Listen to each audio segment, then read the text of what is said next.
সন্ধানে সন্ধানে সন্ধানে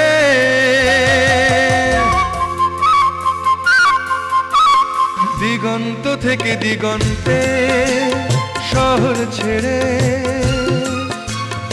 অনেক দূরে এই নদী আকাশ সাগরে বাতাস, এই নদী আকাশ সাগরে বাতাস মিলে মিশে একসাথে ঘুরি পাহাড়ে।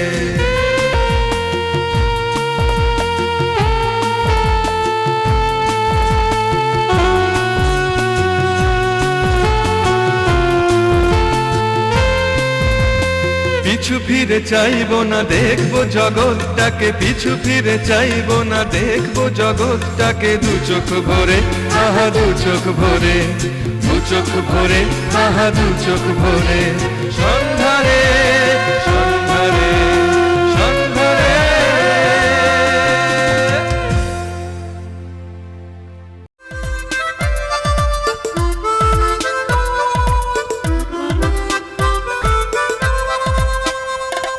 কৃষ্ণনগর, পলাশী, বহরমপুর হয়ে আমরা চলেছি মুর্শিদাবাদের দিকে। দেবদা, এখন আমরা কোথায় যাব? হাজারদুয়ারি প্রাসাদ। ওহ, এই হাজারদুয়ারি নিয়ে কত গল্প শুনেছি। এবার নিজের চোখে দেখে নে।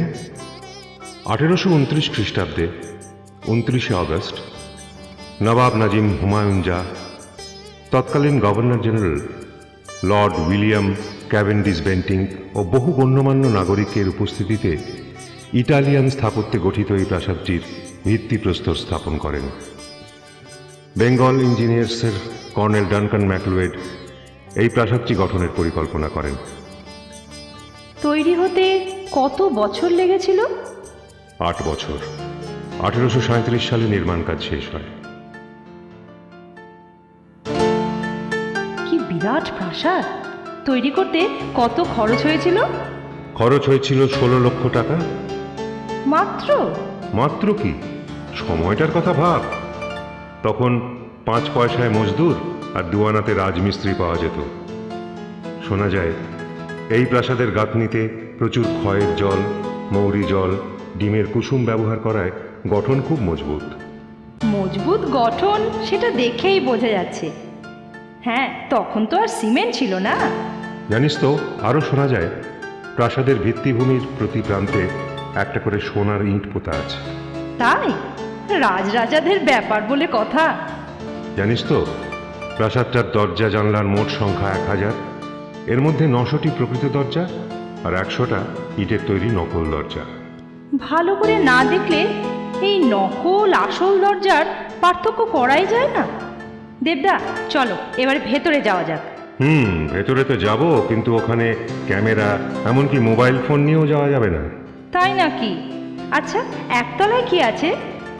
একতলায় আছে অস্ত্রাগার, রেকর্ড ঘর ও অফিস ঘর, সিরাজের তরবারি, আলীবর্দীর তরবারি, নাদির শাহের বর্ম, বিভিন্ন ধরনের বন্দুক, ছোরা, বল্লম, খঞ্জর, আরও কত কি। পলাশির যুদ্ধে যে কামান ফেটে গিয়ে নির্মদন মারা গেছিল সেই কামান, মোহাম্মদ হাদি যে ছোরা দিয়ে সিরাজকে কুপিয়ে কুপিয়ে হত্যা করেছিল সেই ছোরা, আরও কত কিছু। আর দোতলা তিনতলায়? Art gallery. এখানে আছে বহু দুষ্প্রাপ্য ছবি। Van Dyck, Rachel, Marshall, George, Titian ও অজ্ঞাতনামা বহু শিল্পীর চিত্রকলা আর আদাম ও ঈদের ছবি। সত্যি এক পুরাকৃতির মিউজিয়াম। এসব দেখলে মনটা যেন কেমন হয়ে যায়। দোতলা লাইব্রেরিতে আছে উর্দু, ইংরেজি, ফার্সি ভাষায় প্রায় 12,000 দুর্মূল্য ও দুষ্প্রাপ্য বই। এখানে আছে হারুন আল রশিদের হস্তলিখিত 10 ইঞ্চি 6 ইঞ্চি লম্বা চওড়া আকৃতির একটি 31 পাতার কোরআন ও আবুল ফজলের আইনি আকবরের পাণ্ডুলিপি। ওখানে ওগুলো কি সিংহাসন?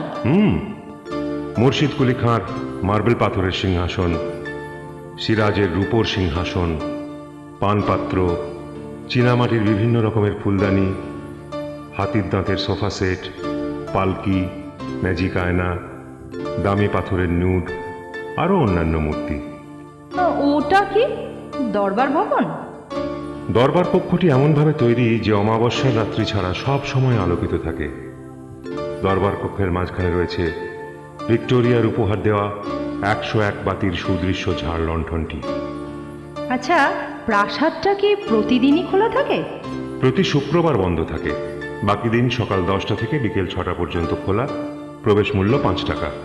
ছোটদের অবশ্য কোনো প্রবেশ মূল্য লাগে না। দেবদা, এবার যাওয়া যাক। সেলাম হাজারদুয়ারি, সেলাম।